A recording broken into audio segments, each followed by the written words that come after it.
Hello friends, welcome back to Aliya port. आज का हमारा टॉपिक है फजान्स रूल। तो हमें पता है कि हर कोवेलेंट बॉन्ड में थोड़ा सा आयनिक कैरेक्टर होता है। जैसे अगर हम वाटर देखते हैं which is H2O, covalent bond है, लेकिन क्योंकि इलेक्ट्रोनेगेटिविटी में फर्क है, वाटर पे स्लाइट पॉजिटिव चार्ज आ गया, ऑक्सीजन पे स्लाइट नेगेटिव चार्ज आ गया, तो इलेक्ट्रॉन पेयर को ऑक्सीजन ने अपनी तरफ पुल कर लिया, जिससे इसमें इस कोवेलेंट बॉन्ड में थोड़ा सा आयनिक कैरेक्टर भी आ गया। सिमिलरली हर आयनिक बॉन्ड में भी थोड़ा सा कोवेलेंट कैरेक्टर आता है। देखिए, जैसे मान लो अगर हम NaCl लेते हैं, ठीक है, एक है आपका Na प्लस और एक है थोड़ा बड़ा वाला Cl माइनस। Na प्लस और Cl माइनस, अब जैसे ये दोनों एक दूसरे के पास आएंगे, सोडियम का न्यूक्लियस क्लोरीन के इलेक्ट्रॉन्स को अट्रैक्ट करेगा। सिमिलरली जो क्लोरीन का न्यूक्लियस है वो सोडियम के इलेक्ट्रॉन्स को अट्रैक्ट करेगा और हल्का हल्का अपनी तरफ पुल करने लग जाएगा। इससे क्या होता है, स्लाइट शेयरिंग ऑफ इलेक्ट्रॉन्स होती है। मतलब कहने को तो ये आयनिक बॉन्ड था, लेकिन अब इसमें थोड़ा कोवेलेंट कैरेक्टर भी आ गया है। अब कितना कोवेलेंट कैरेक्टर आया है वो फजान्स रूल बताता है। देखिए, जैसे अगर हम थोड़ा अलग एग्जांपल लेते हैं, सिल्वर आयोडाइड, ठीक है, सिल्वर और आयोडीन, इसमें क्या होगा, क्योंकि यहाँ पे क्या होने वाला है, क्योंकि यहाँ इलेक्ट्रॉन्स को पुल करेगा, ये जो Ag है ये आयोडीन को अपनी तरफ पुल करेगा, पॉजिटिव चार्ज है, आयोडीन के इलेक्ट्रॉन्स को भी अपनी तरफ पुल करेगा। तो इससे क्या होगा, आयोडीन की शेप हल्की हल्की डिस्टॉर्ट हो जाएगी। तो शेप होनी तो ऐसी चाहिए दोनों की, right, I minus Ag plus, but थोड़ी सी इसकी शेप डिस्टॉर्ट होके कुछ ऐसी हो जाती है, कुछ ऐसी शेप बन जाती है, ऐसी डिस्टॉर्ट होके एग शेप बन जाती है, क्योंकि आयोडीन जो है वो पुल हो रहा है सिल्वर की तरफ, तो इसकी कुछ एग शेप बन जाती है। ये जो शेप में चेंज आया इसे हम कहते हैं पोलराइजेशन। पोलराइजेशन क्या है कि जब इस आयनिक बॉन्ड में थोड़ा कोवेलेंट कैरेक्टर आया और इस कोवेलेंट कैरेक्टर की वजह से इसने इसकी शेप जो है वो डिस्टॉर्ट हो गई, थोड़ा सा ज्यादा स्ट्रेच हो गया, तो हम कहते हैं कि हाँ ये पोलराइजेशन हो गई है। अब हम कुछ टर्म्स देखते हैं। सबसे पहले तो जो भी देखिए हमें पता है एक कटायन होगा, राइट, जो सीधा होगा, और एक अनायन होगा जो स्लाइटली डिस्टॉर्टेड होगा, राइट। एक होगा कटायन जो बिल्कुल ठीक होगा और एक होगा अनायन जो हल्का सा डिस्टॉर्टेड सा होगा, राइट, एग शेप सा होगा अनायन। मैं स्पेसिफाई नहीं करी कौन सा अनायन, कोई भी अनायन इन जनरल हो। तो ये जो कटायन की टेंडेंसी है या एबिलिटी है इस आयन को डिस्टॉर्ट करने की या पोलराइज करने की, वो होती है इसकी पोलराइजेशन पावर। पोलराइजेशन पावर क्या होती है कटायन की, उस कटायन की टेंडेंसी अनायन को डिस्टॉर्ट या फिर पोलराइज करने की। सिमिलरली एक अनायन की जो एबिलिटी है पोलराइज होने की, कि हाँ ये इतनी इजीली डिस्टॉर्ट हो जाएगा, that is the polarizability. Polarizability of anion, इसका क्या मतलब है, the tendency of an anion to become polarized या to get distorted under the influence of cation। ये जो पोलराइजेशन हो रही है ना, इससे क्या होता है, जितनी ज्यादा पोलराइजेशन होगी उतने ज्यादा पास आएंगे इलेक्ट्रॉन्स, उतनी ज्यादा टेंडेंसी होगी शेयरिंग की, तो उतना ज्यादा कोवेलेंट कैरेक्टर बढ़ेगा कंपाउंड का covalent character is directly proportional to character is directly proportional to polarization, directly proportional to polarization। ठीक है, पोलराइजेशन और भी कुछ फैक्टर्स पे डिपेंड करती है जो दिए थे फजान ने, और उसको हम कहते हैं फजान रूल, जिसे हम अभी और डिटेल में पढ़ेंगे। क्या क्या फैक्टर्स थे देखो।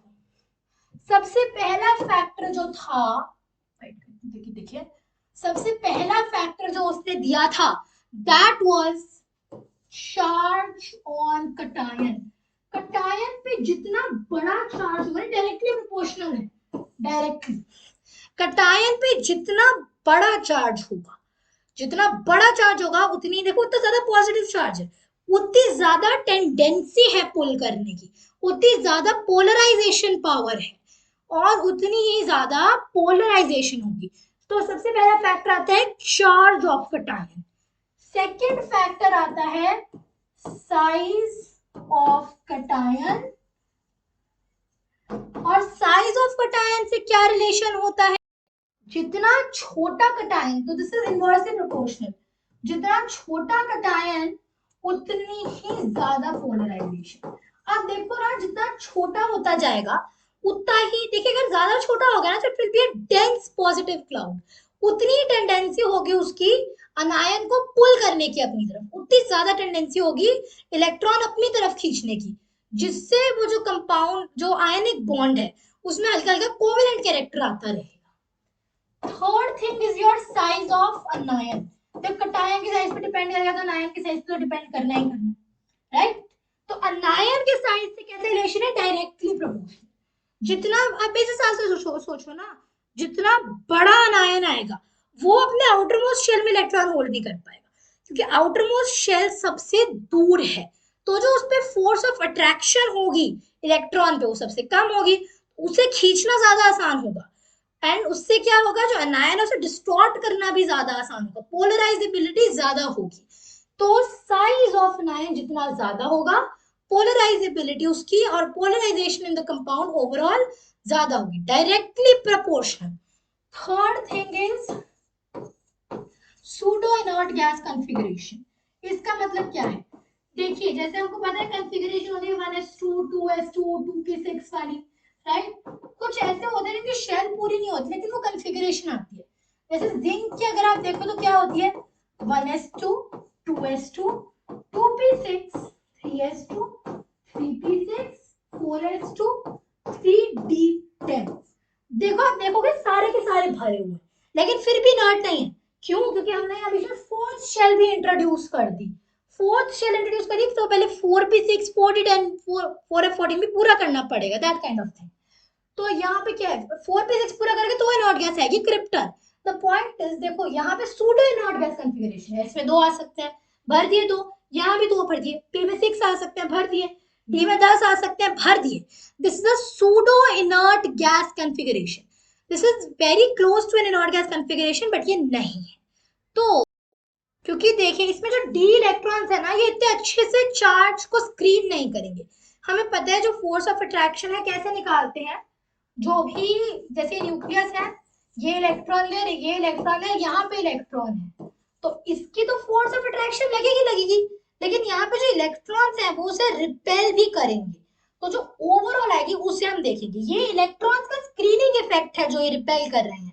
तो ये जो स्क्रीनिंग है ये डी की ज्यादा होती है कंपेयर टू जो एस और पी बाकी एलिमेंट्स का होता है। इसीलिए ये जो डी है ये क्योंकि ज्यादा अच्छी स्क्रीनिंग दे रहा है, इससे ज्यादा आसानी से जो एनायन है वो पोलराइज हो जाएगा, इसकी पोलराइजेशन पावर ज्यादा है, तो डायरेक्टली प्रोपोर्शनल। अगर सूडो इनर्ट गैस कॉन्फ़िगरेशन है तो it will be easier to polarize the अनायन।